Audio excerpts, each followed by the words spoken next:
Ei, turma, estamos ao vivo para a nossa Move Live de hoje.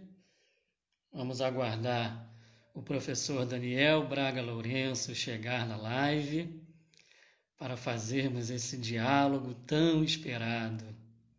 Sejam bem-vindos a Rose, a Paula, Clair, Karina, sempre presente. Feliz noite a vocês. Move Live especial, que alegria, estou aqui bem empolgado mesmo. Oi, Karina, oi, Doce Paula, feliz noite para você também. Luciano, querido, tudo bem, meu irmão? Hoje você vai aproveitar, né, Luciano? Advogado também, que bom. Veganices, bem-vindos também. Murilo, querido irmão, fundador também do Move, membro dedicadíssimo. Balu, querido, é você, Balu, que bom. Então vamos lá, professor Daniel chegando, vamos aceitá-lo aqui, a gente iniciar a nossa conversa de hoje. Já já ele entra aqui. Opa, chegou! Tudo bem, professor? Tudo bem? Tudo jóia, Rafael? Deixa eu ajeitar aqui a minha posição. Ah, perfeito. Acho que está tudo bem assim, né? Peraí. Chegar um pouquinho para trás, para não tapar aqui. Eu ainda tenho cabelo, né, professor? Pô, eu já Tá perdi os meus já há muito caindo. tempo. Você está me ouvindo bem? Tô sim, o áudio para mim tá ótimo. Então vamos aproveitar, né, o momento que a gente está aqui, não perdendo tempo com enrolações. Professor, muito feliz com a sua participação. Eu sou suspeito aqui para falar da admiração que tenho por você, do pioneirismo do seu trabalho, de quanto que eu, Rafael, sou cria do seu trabalho. Já te disse algumas vezes que a minha iniciação no direito animal decorreu em virtude dos seus livros, dos seus escritos, e hoje estou aqui como alguém trabalhando pela causa animal e ambiental e agradeço muito pelo seu trabalho. Bom, vou me apresentar brevemente, para te apresentar também brevemente, para a gente dar início aqui à nossa conversa de hoje. Eu sou o Rafael, sou um dos membros do MOVE, um dos fundadores, e essa MOVE Live está sendo conduzida por mim hoje, porque, na verdade, as MOVE Lives são conduzidas pela Nath, mas hoje, excepcionalmente, eu estou aqui na condução. E essa MOVE Live, professor Daniel, ela faz parte de uma sequência de conversas com pessoas de visões de mundo diversas sobre a libertação animal, sobre o fim da exploração animal. Hoje é contigo e na semana que vem será com o padre Paulo César, que é vegano e trabalha pela disseminação da libertação animal nas suas paróquias, nas suas atividades. E hoje temos esse diálogo entre um espírita e um ateu. Bom, primeiramente, professor Daniel, você se apresenta melhor em seguida, professor.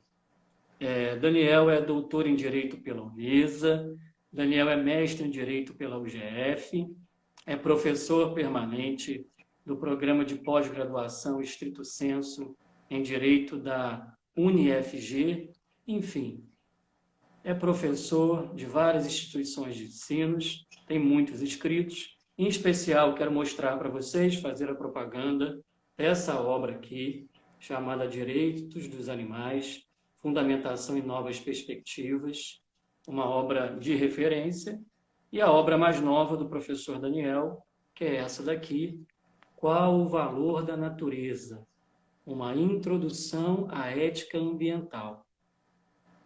E eu gostaria de fazer um destaque, professor, na sua frase de abertura aqui do livro.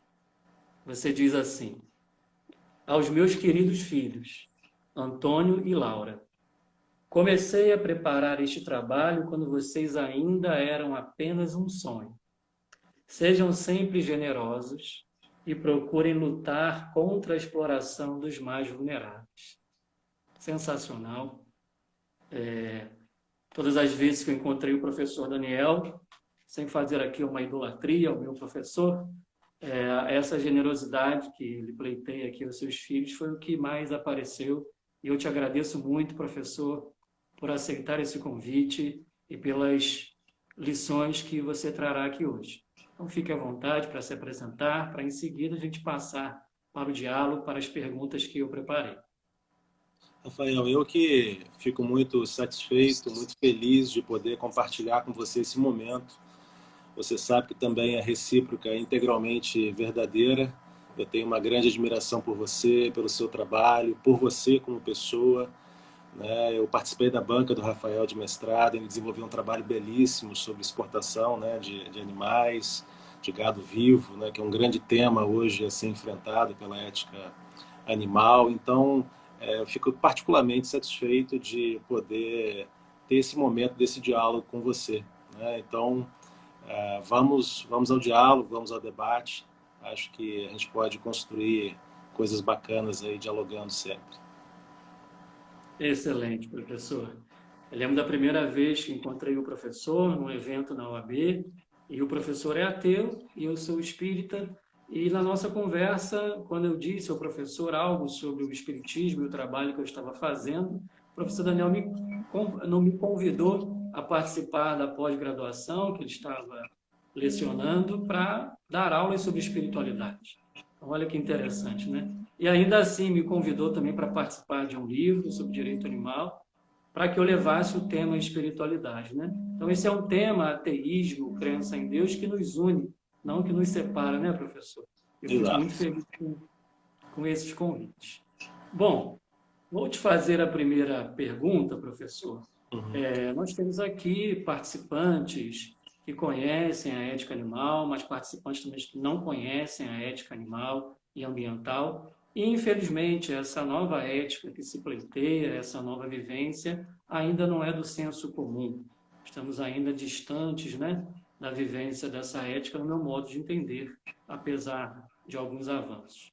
Então, eu gostaria, professor, que você inicialmente delineasse aqui o que é essa ética tradicional que instrumentaliza os animais, o meio ambiente, e o que é essa nova ética que se pleiteia, né, de modo a extinguirmos da face da Terra gradativamente essa exploração dos animais e do meio ambiente. Perfeito, Rafael. Acho que é sempre importante em toda conversa a gente ter uma pretensão definitória para que a gente possa falar em bases comuns, né? E o ponto que você levanta é realmente essencial de tentar, minimamente, sem nenhuma pretensão de exaurimento, definir um pouco do que a gente está falando, né? Afinal de contas, a própria palavra ética é uma palavra polissêmica que admite variados sentidos, variadas interpretações, mas eu estou utilizando aqui, a gente talvez vá utilizar nesse mesmo sentido, né? A palavra ética como uma investigação crítica sobre os comportamentos, as condutas humanas, no sentido de tentar, né, através dessa análise criteriosa, encontrar melhores formas de viver e interagir entre nós e com, no caso específico, com a natureza, com os animais. E ao longo do tempo, claro, né, isso tem uma história bastante, vamos dizer assim, grande na história da filosofia. Houve sempre, né, pessoas, pensadores, filósofos que refletiram sobre essa complexa relação do homem com o mundo natural, em especial do homem com os animais, né? Desde os pensadores clássicos, para ficar falando aqui, claro, numa tradição mais ocidental, né? A gente pode remeter a figuras importantes como Pitágoras, Plutarco, Porfírio, né? Que já levantavam, pelo menos em algum sentido, uma reflexão crítica sobre o uso dos animais. E mais recentemente, especialmente a partir da década de 70, a gente pode identificar uma volta, um retorno de maneira mais forte do debate sobre a ética aplicada aos animais, no sentido justamente de trazer uma reflexão crítica sobre esse uso dos animais. E aí vale dizer que há figuras importantes na filosofia contemporânea que também se preocupam especificamente em estudar essa temática, que eu reputo ser uma das temáticas limite da filosofia, né? Sempre um tema de ponta. Então, a ética animal pretende tentar construir a ideia de que animais, ou pelo menos animais ditos sencientes, que são capazes de estados mentais ligados a sensações primárias de prazer e dor, pelo menos esses deveriam ingressar na comunidade moral. E até alguns autores vão estender essa reflexão, inclusive, para o campo do direito, né? A questão dos animais como sujeitos, enfim. Ainda é uma tradição minoritária, como você bem sabe, mas, né, já há, vamos dizer assim, um corpo crescente de reflexões que fazem com que a ética animal hoje se coloque como realmente como uma posição de legitimação dentro da própria narrativa filosófica. Maravilha. E, professor, eu sou espírita e te confesso que eu sou uma exceção no meio espírita, porque foi a própria doutrina espírita, nas suas bases fundamentais, que me levaram a essa vivência de me esforçar a viver oprimindo menos a natureza e os animais. Através da leitura fundamental da obra básica, das subsidiárias que a gente chama, isso me levou a essa vivência. Mas eu sou, infelizmente, uma exceção, porque muitos dos espíritas não têm sido levados ao veganismo, à ética animal, através da leitura das obras, porque há ainda uma afetação muito grande do antropocentrismo, do especismo em todas as culturas, né? Como bem se sabe. E eu queria saber, como que você chegou nessa ética animal, como que você chegou no veganismo, se o seu ateísmo tem alguma influência nisso ou não. Enfim, você contar um pouquinho da sua vivência antes da gente fazer outras perguntas e entrar em outras questões filosóficas. Perfeito, Rafael. Eu, pessoalmente, entendo que a minha posição de ateu não me levou propriamente a me conectar com o tema da ética animal. Me parece que a minha conexão com o tema da ética animal vem de uma questão muito pessoal, de uma ligação com a natureza, com os animais. Acho que sempre fui muito movido a ter essa empatia pela natureza, pelos animais, desde cedo. Na minha família também tem esse sentido, né, de preocupação com a natureza, com os animais. Então eu fui muito movido a isso. E quando cursei o curso de Direito, ainda mais novo, sempre me remeteu uma dificuldade muito grande de reflexão, porque, como falamos agora, no campo do direito há uma sedimentação do conceito do animal como coisa, o animal objeto, né, o animal como propriedade. Isso é um discurso, uma narrativa quase que dogmática, né, quase que irrefletida. Então, quando os professores, enfim, os livros, né, os manuais de direito, né, mencionavam essa questão animal, isso sempre me gerou um incômodo, uma insatisfação de ver que haveria uma necessidade de aprofundar um pouco isso.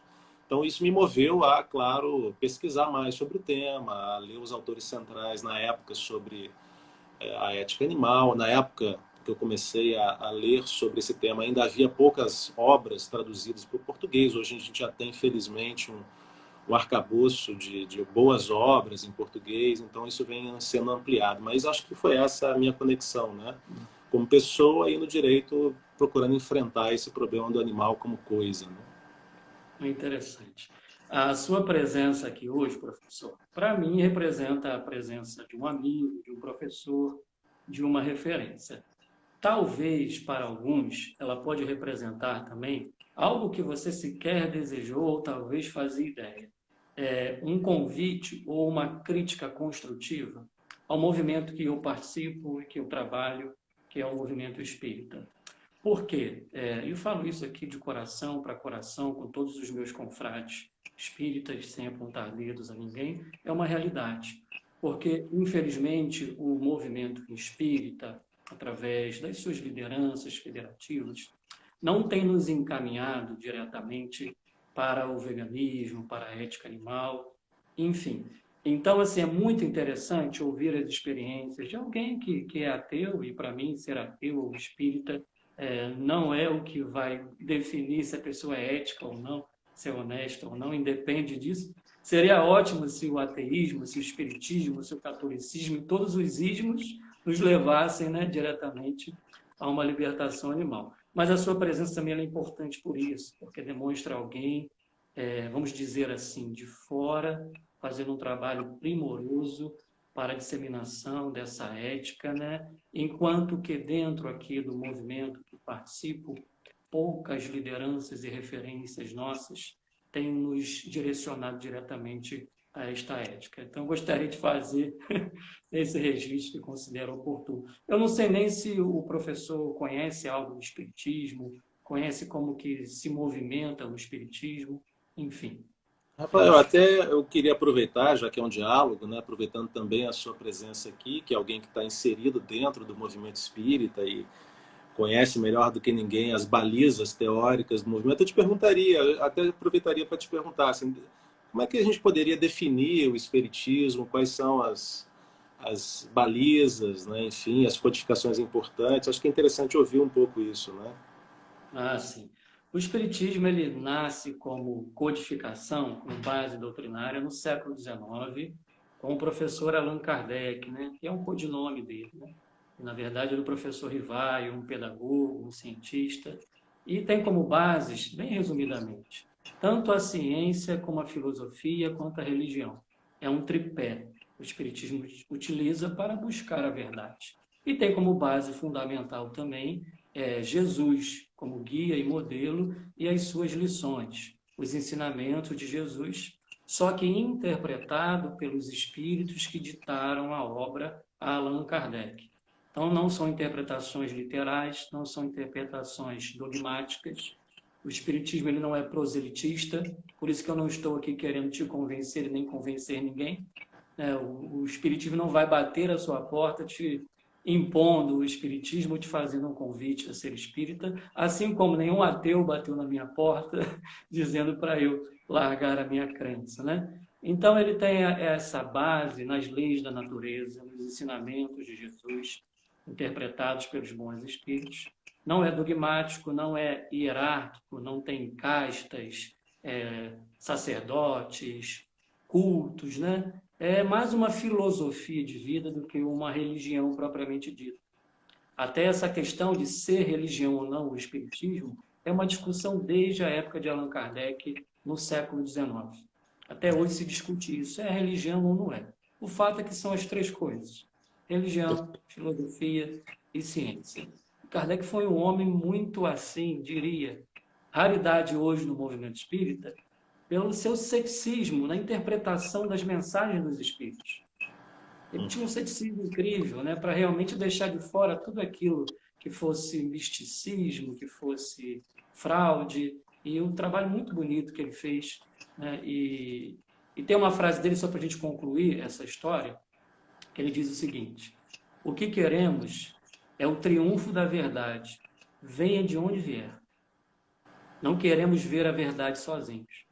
Não venha de onde vier, venha de alguém que é ateu, venha de alguém que é católico, venha de alguém que é protestante. O que importa é que a verdade, por exemplo, a ética animal, ambiental prevaleça, né? Que todas as criaturas tenham o seu respeito. E é por isso que esse diálogo aqui é válido, por isso que eu acho que Claro. nós estamos aqui, né? Rafael, Porque vou te explorar mais um pouquinho, posso?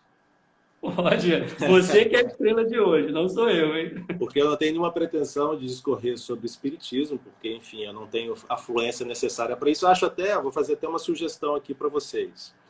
Acho que num outro momento, sem nenhuma pressa, é claro, vocês poderiam convidar o Fábio, o professor Fábio de Ah, Oliveira, que muito mais do que eu tem uma vivência espiritual, religiosa, enfim, acho que seria um diálogo interessante nesse sentido de explorar mais detalhadamente esses aspectos mais metafísicos do problema. Mas eu queria te explorar, e já antecipei aqui, para te ouvir um pouco no sentido de te fazer uma pergunta, na verdade, né?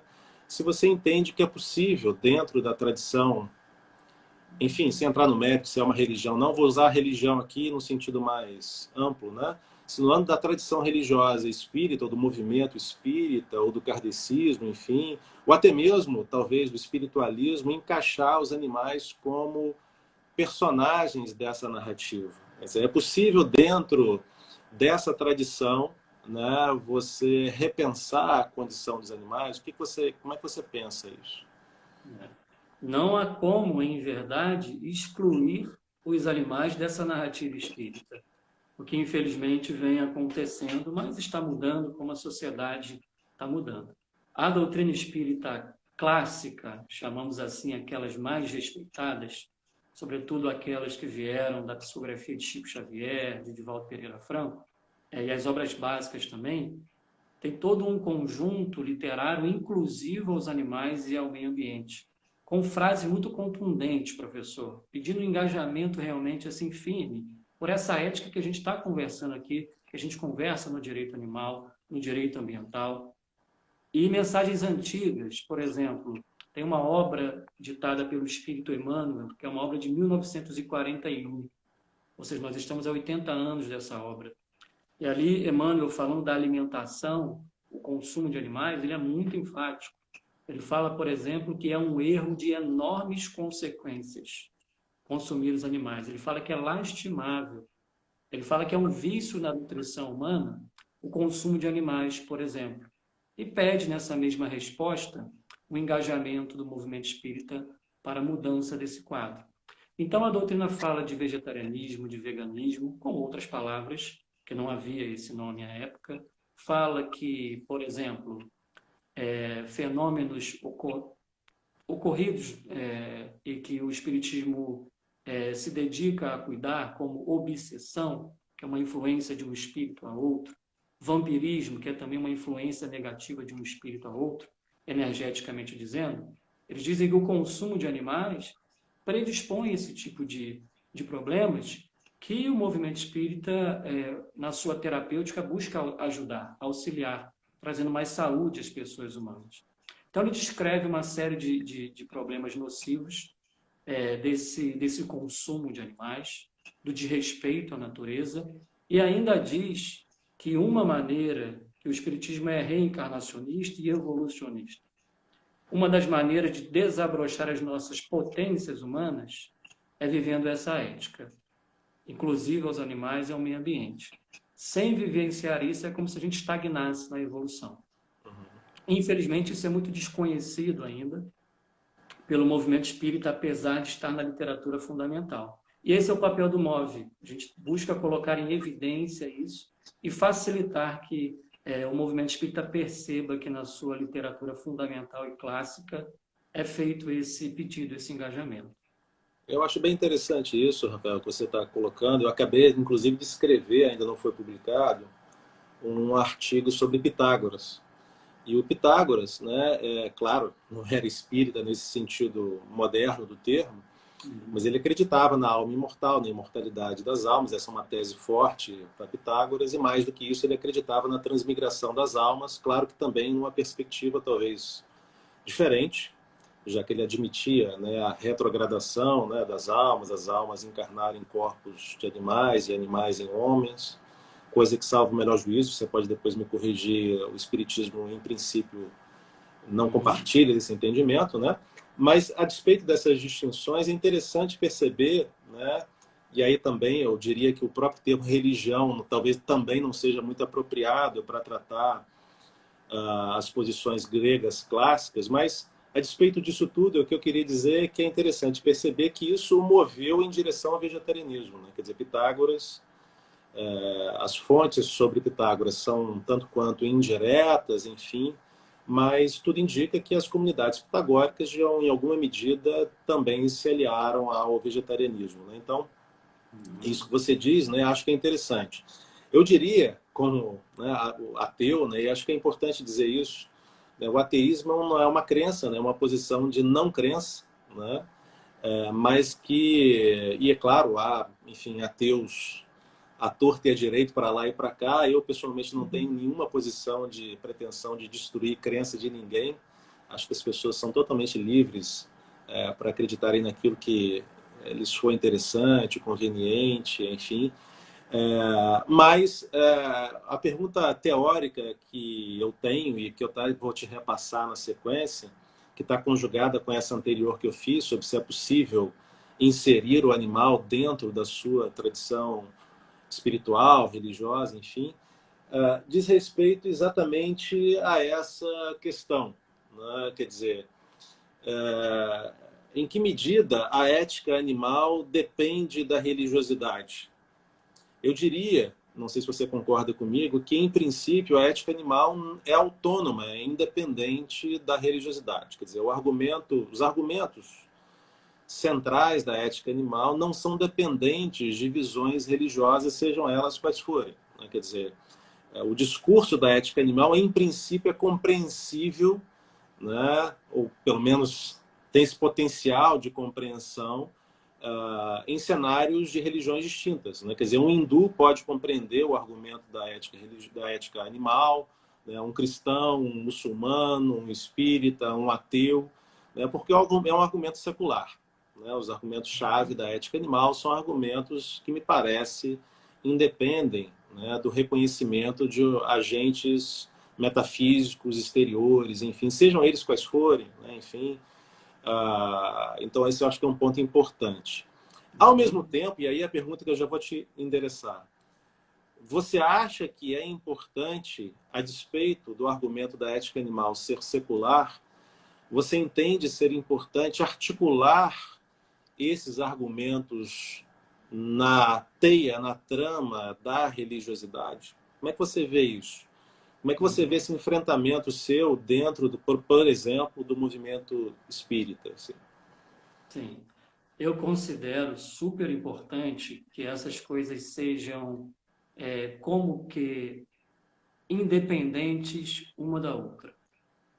Eu acompanho a sua primeira pergunta no sentido de que eu acho que esse tipo de ética e de vivência fraterna com as outras vidas deve independer das religiões ou do ateísmo. Isso deve ser um princípio de bom senso, um princípio realmente básico da vida dos seres humanos. Mas as religiões, que têm suas bases fundamentais, o pleito do amor e do respeito, se não tiverem isso nas suas bases, eu acho que deveriam abraçar, né, esse tipo de princípio. Porque não vivenciar isso, não buscar esse respeito às criaturas, é violar talvez os próprios mandamentos da maioria das religiões, das tradições cristãs, que é o meu caso, que é o amor ao próximo, né? Então, eu acho que eu responderia afirmativo para as duas questões. Acho importante manter a independência, e é importante também que as próprias religiões reconheçam as suas bases de amor e de fraternidade e incluam aí até mesmo revendo os seus postulados, né, para que essa ética seja ensinada aos seus adeptos, aos seus simpatizantes e seguidores. Até por princípio de vida, né, professor? Né? Como é que vai ficar a vida do planeta se a gente continuar nessa exploração? Como é que vão ficar a vida dos adeptos, dos sacerdotes, né, se ficarem essa exploração? E eu te confesso, professor, que eu mantenho no meu coração um grau de ateísmo. Faço uma confissão aqui para você. Eu tenho, para ter uma saúde mental e para não me assujeitar aos textos que eu acredito, e para não me deixar cair também naqueles argumentos de autoridade, eu preciso manter um ceticismo. E eu faço isso comigo mesmo. Apesar de ser um crente em Deus, um crente na mensagem espírita, acho que isso é super importante para mim, para que eu não caia no fanatismo. Então, como um antídoto para que eu não caia nisso, eu preciso cultivar um grau de ateísmo em mim, apesar de crer em Deus. Não sei se a resposta te Não, satisfez, mas perfeito. Eu penso, inclusive, tá. que tanto a posição religiosa como a posição do ateísmo são posições que podem ser deturpadas, no sentido... O próprio ateísmo tem esse componente de uma certa... A própria palavra ateu, em muitos sentidos, dentro de uma percepção de realidade em que a maioria das pessoas comunga da fé, essa é a realidade estatística, vamos dizer assim, a maior parte das pessoas no mundo tem as suas crenças, que são variadas, né? E múltiplas, mas a própria palavra ateu, durante muito tempo, teve esse sentido até pejorativo, né? Como alguém que enfrenta isso, quer desdizer a crença dos outros, enfim, né? Inclusive o ateu não poderia ser moral. Eu acho que isso está mudando, né? Eu, pessoalmente, costumo brincar, né, que eu sou um ateu 2.0, né? Quer dizer, acho que a religião não é o mal em si, e há componentes que podem ser aproveitados de todas as religiões, né? Fazer o bem, né? Querer o bem ao outro, o amor, né? Isso tudo são mensagens importantes que a gente pode se enriquecer, inclusive historicamente. Eu penso, não sei qual é a sua percepção sobre isso, desse ponto de vista, levando em conta que a maior parte das pessoas, de fato, comungam de percepções religiosas, espirituais, enfim, que, nesse sentido, é interessante articular o movimento animal como penetrando nesse setor, até para fins utilitários, assim. Já que a maioria das pessoas é religiosa, é importante que, pelo menos, a religião possa ser um canal de sensibilização da pessoa para com o outro, seja o outro homem, seja o outro animal. Então, a minha percepção sobre esse tema, do ponto de vista estratégico, eu penso que é interessante, extremamente interessante, tentar realmente movimentar as paredes, vamos dizer assim, das religiões, para que elas possam ir aos poucos acomodando, né, se é que é possível fazer isso, dentro dessa narrativa, dentro dessa tradição tão consolidada, né? E o ambiente religioso é normalmente um ambiente de mudanças mais lentas, né? De uma certa ortodoxia, né? Que pode não ser nem dogmática, mas é mais lento esse ambiente. É interessante fazer esse movimento. A gente, só para encerrar minha fala aqui, passar para você, a gente tem, né, assim, uma tradição grande dentro do próprio animalismo, né, de pensadores, eticistas que são religiosos, né? Eu lembro aqui agora, né, do Andrew Lindsay, que é um inglês que participou do mesmo grupo inicial de que participou o Singer. Né, enfim, era um grupo de pesquisadores, o Reagan, o Singer, o Lindsay e outros, né, o Primate mais antigo, né, que também é alguém que é religioso e refletiu sobre a questão animal, né? Então, acho que essas conexões são interessantes, mas acho que é importante ao mesmo tempo, como você bem colocou, guardar uma certa autonomia da ética animal para que ela justamente possa se articular nos mais variados credos, crenças, né? Quer dizer, ela ter essa força de penetração. Porque se você vincula, né, o argumento religioso com uma estampa muito forte, você pode gerar talvez uma rejeição de outros grupos religiosos que não compartilham daquela crença ou daquele credo, enfim, né? Ah, não, a ética animal está muito marcada como participando do hinduísmo, do budismo, do cristianismo. Isso pode gerar um afastamento, né, de outros grupos religiosos. Isso não é interessante para os animais, né? Mas eu vejo como interessante, do ponto de vista até utilitário, usar o argumento para movimentar as paredes da tradição religiosa, né? Isso tem sido feito, né? A gente está até provocando isso aqui, convidamos até um padre para falar da experiência vegana dele lá e como que está sendo aceito isso lá entre os adeptos dele, né? Existe uma obra que eu tenho divulgado muito, eu conheci essa obra através do professor Fábio Oliveira, você recomendou aqui uma live com ele.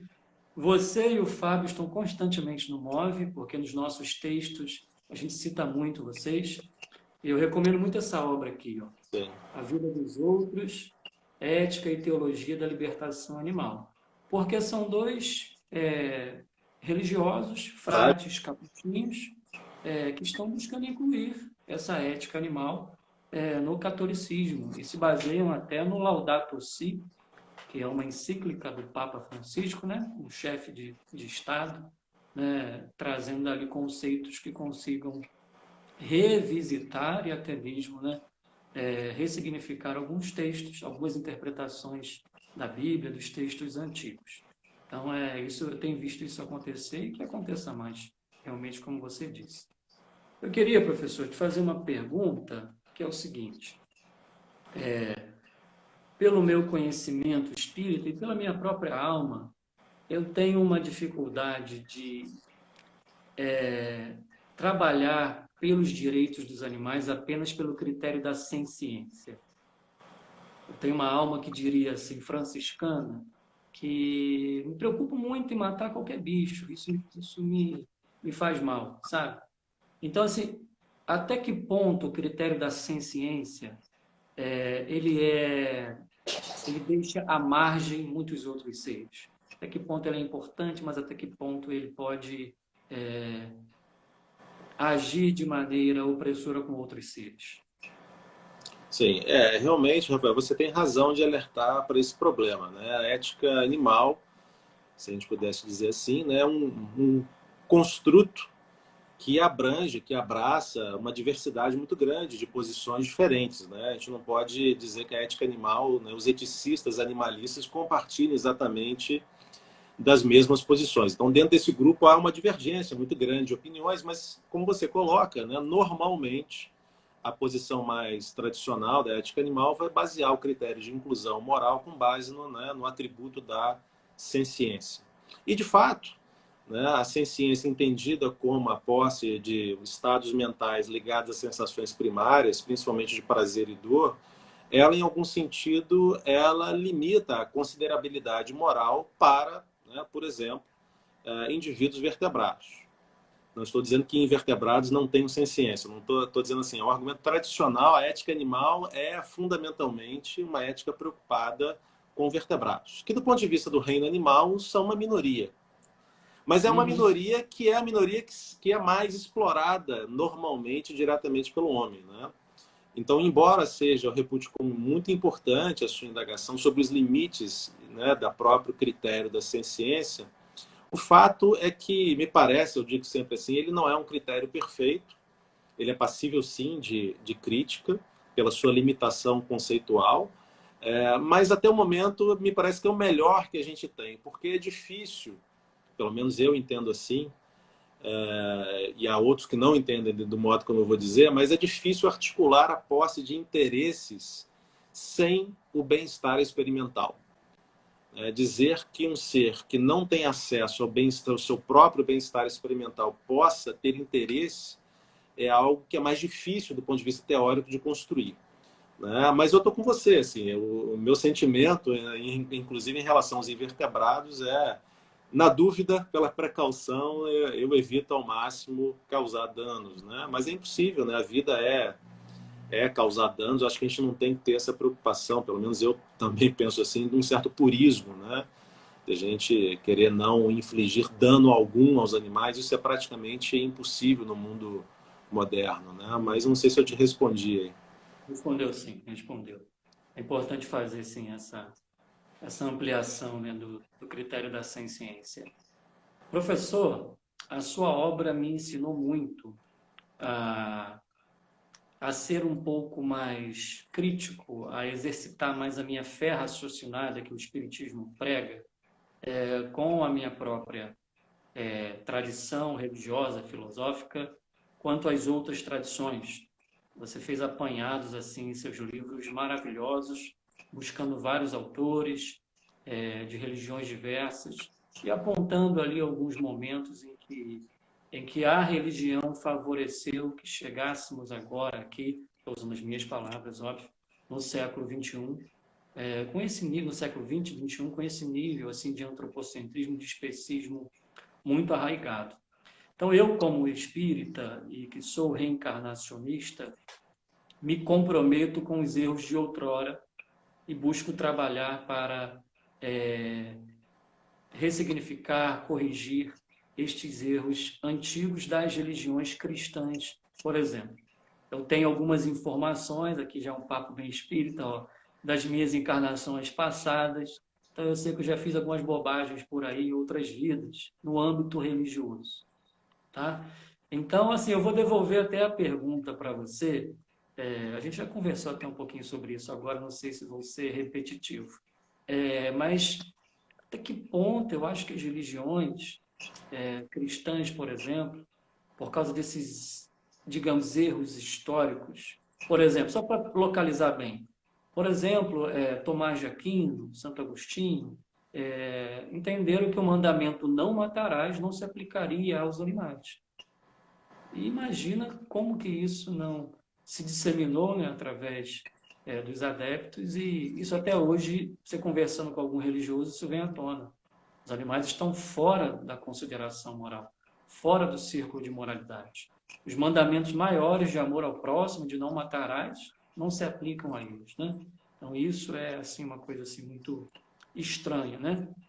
Então assim, eu considero realmente que os movimentos religiosos precisam se engajar muito para corrigir esse erro histórico. É claro que a ciência também errou, né? A gente pega aí cientistas de renome, historiadores, etc., que também, né, fizeram essa grande separação, essa grande exclusão do homem com o mundo natural, né? Demarcando aí um muro entre eles. Enfim, acho que no geral, ateu, religioso, todos os ismos, né, precisam trabalhar para corrigir esse erro histórico, né? Eu acho que isso dá sentido à nossa existência aqui agora também. Sim, sem dúvida. Eu, falando aqui do ponto de vista do ateísmo, né, nem gosto muito do ismo, né? O ismo convoca um sentido de movimento que eu acho problemático, porque ele gera um certo carimbo, né? Como se todo mundo que participasse daquele movimento fosse pensasse igual, né? E isso não é bem verdade. Veja aí você, dentro do movimento, se a gente puder dizer isso, não sei se é correto dizer isso, movimento espírita, você se colocando, pelo menos em um aspecto, né? Um tanto quanto provocador, meio que subversivamente em relação a questionar um aspecto da praxis da sua crença, enfim. Então a mesma coisa no ateísmo, né? Quer dizer, assim, eu acho que é complicado a gente colocar isso. Mas eu queria dizer apenas que eu acho que o ateísmo, na minha visão, convoca, nesse sentido, a uma visão de uma certa posição de humildade frente ao desconhecido. É uma posição um pouco cética, assim, né? No sentido de que se reconhece um limite para o conhecimento humano.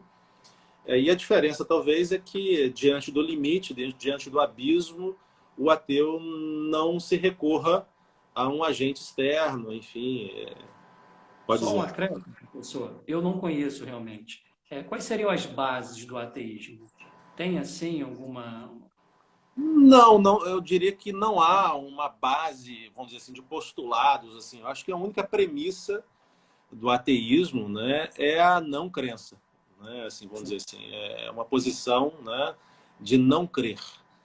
Eu acho que esse é o postulado fundamental. E aí, claro, há variações, há, inclusive, do ponto de vista do ideológico, né, um enfrentamento diferente de ateus diferentes, ateus mais bélicos, né, no sentido de tentar demolir as crenças religiosas. Né? Eu não me filio exatamente a essa linha aí do novo ateísmo, né, o Richard Dawkins e outros, né, que são pessoas muito inteligentes, que têm argumentos interessantes, mas acho que, como eu falei, eu me filio mais numa posição de, primeiro, claro, respeito a qualquer religião, né, Exato. por princípio, e mais do que isso, acho que as religiões podem trazer, né, ensinamentos positivos.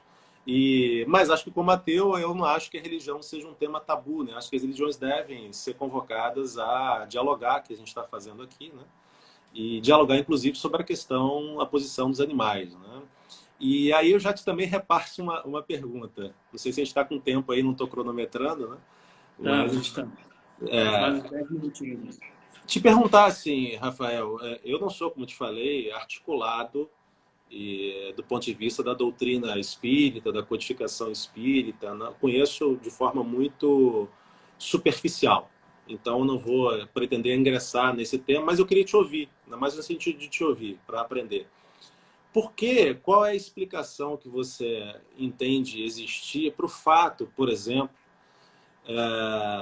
da codificação inicial kardecista, se a gente for olhar lá o livro dos Espíritos, enfim, não trazer uma mensagem objetiva, clara sobre a questão animal? Como é a explicação dentro do movimento espírita, na sua visão, sobre esse problema da mensagem não ser exatamente clara sobre a inclusão dos animais? Sim, ótimo, professor. Ótima pergunta. Bom, nós temos algumas questões na codificação, que é a obra básica que iniciou ali o Espiritismo codificado. Algumas são mais claras e outras não. Tá? Nós temos, por exemplo, uma questão 723, o número dela, porque o Livro dos Espíritos é feito de perguntas de Allan Kardec aos espíritos. Tá?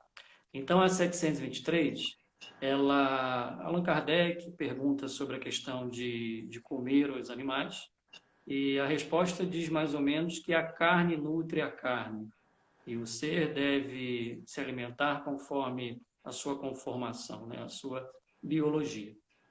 E essa questão eu particularmente refuto muito ela.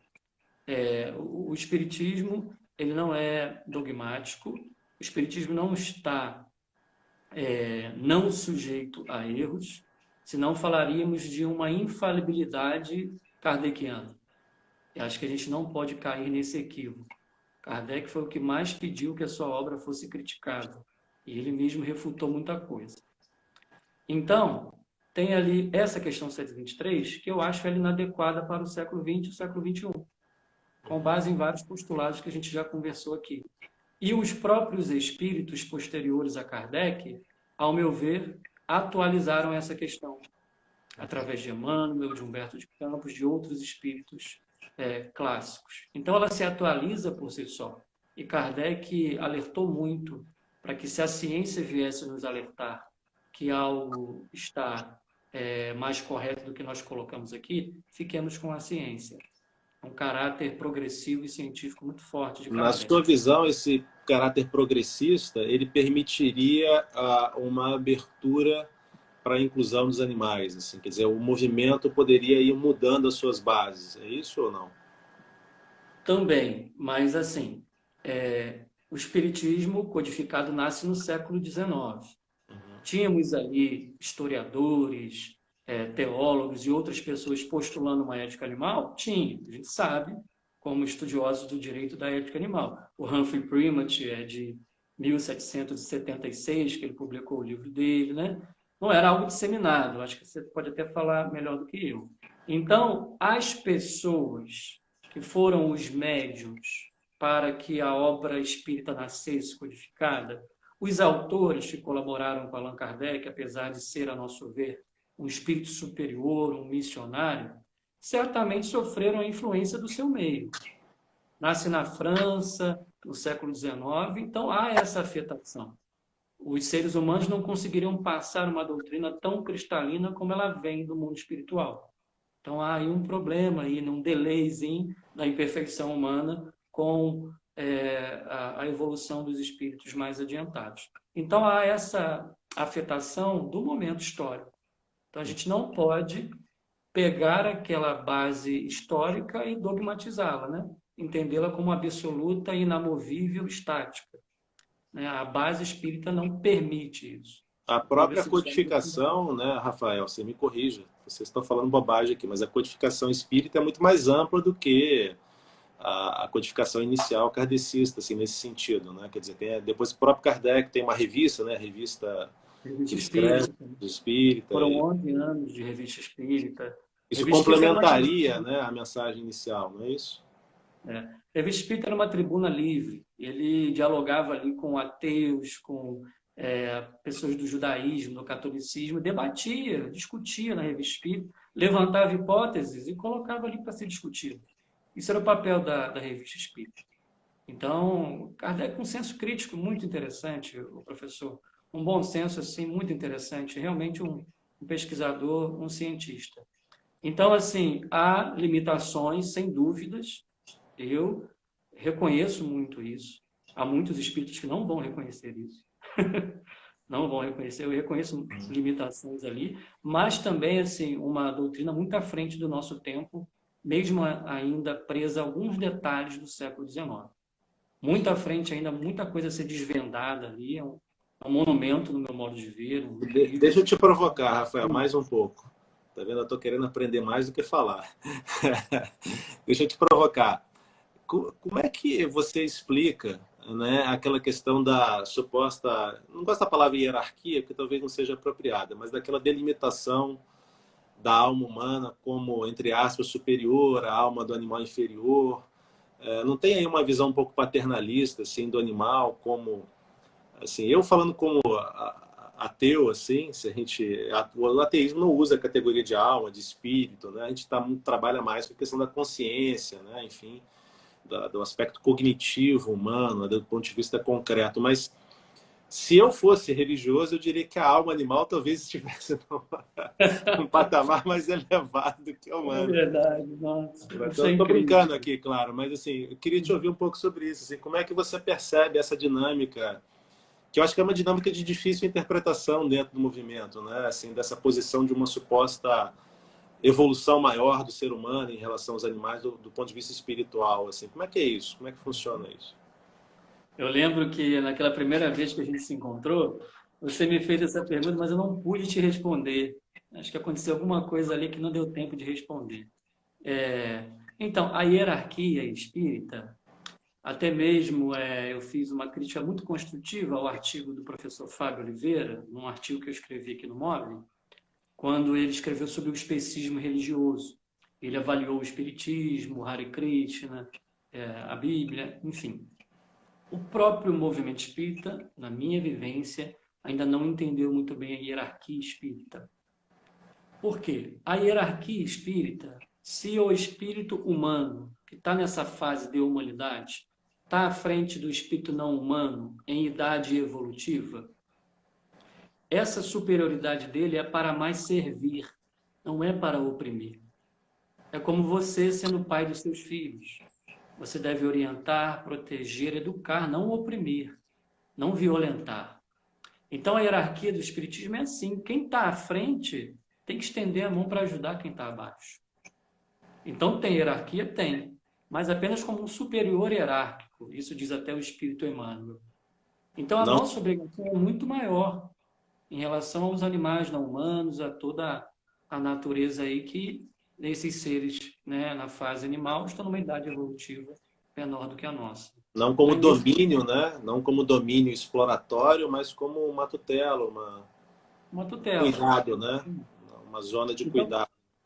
nesse sentido, se alimentar dos animais, utilizar animais para vários tipos de coisas que a sociedade ainda utiliza, o espiritismo em si, ele não concordaria. Ele orientaria os seus adeptos a mudar esse panorama, né? Para, sejamos os irmãos mais velhos dos animais que são os nossos irmãos mais novos. Não sejamos déspotas, né, ditadores, opressores deles, né?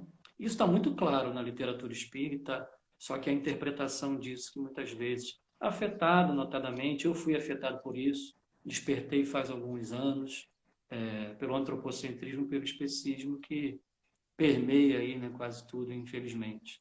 Então, essa hierarquia é para ajudar, não é para explorar. E como é que o movimento espírita, estamos ainda com algum tempo, não? Tá acabando. Hã? Estamos ainda com algum tempinho ou está acabando? Porque acho Temos que uns uma hora 7 acaba. minutos.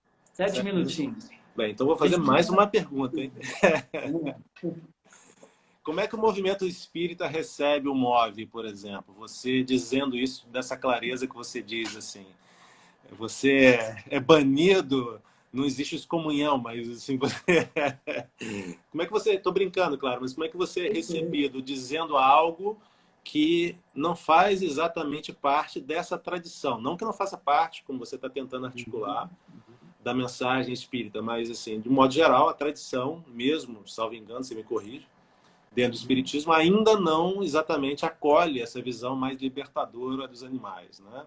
Uma posição mais clara, objetiva. Ela não pode comer animais, não pode usar os animais não são coisas, não são instrumentos. Como é que essa mensagem chega? Você tem penetração? A organização espírita, fala um pouco sobre isso rapidamente. São federações, né? Confederações, algo assim, né? Como é que isso é recebido assim? Uhum.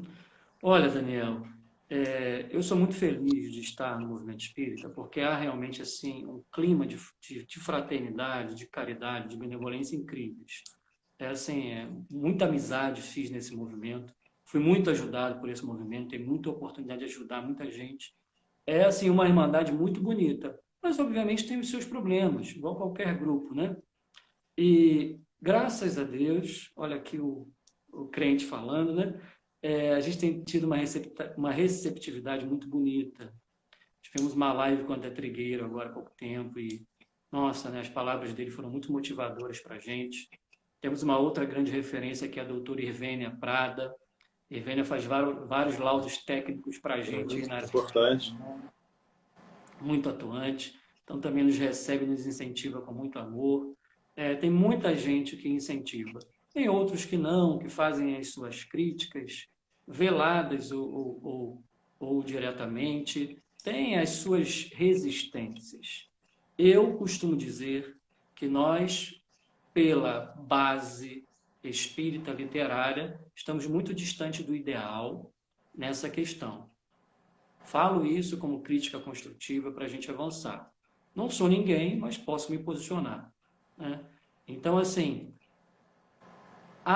o movimento espírita, enquanto seguidores, adeptos, há, sim, um desejo muito grande que isso avance, mas encontra muita barreira nas lideranças, nas federativas, como você disse.